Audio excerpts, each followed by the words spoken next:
আপনি কি জানেন ইসলামের ইতিহাসের সবচেয়ে বড় পিএইচডি ডিগ্রি কার ছিল? তিনি কোনো পুরুষ নয়, বরং তিনি ছিলেন একজন নারী, যার মেধা আর সাহসের কাছে হার মেনেছেন বড় বড় পণ্ডিতরা। তিনি আর কেউ নন, উম্মুল মুমিনিন মা আয়েশা রাদিয়াল্লাহু তাআলা আনহু। মাত্র 18 বছর বয়সে তিনি বিধবা হন, কিন্তু ভেঙে পড়েননি, বরং তিনি হয়ে ওঠেন মদিনার প্রধান জ্ঞান কেন্দ্র। সাহাবীরা যখন কোনো কঠিন মাসালায় আটকে যেতেন, তার কাছে দৌড়ে আসতেন। তিনি ছিলেন একজন দক্ষ চিকিৎসক, প্রখর স্মৃতিশক্তির অধিকারী এবং আরবের শ্রেষ্ঠ বাগ্মী।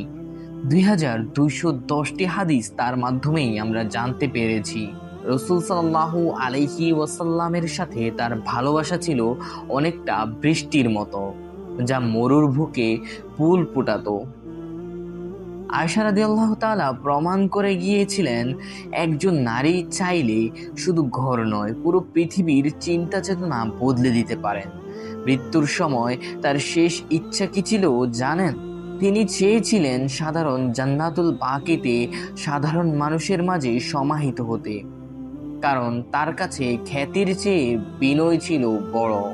আজকের নারীদের জন্য রোল মডেল খোঁজার আর কি কোনো দরকার আছে?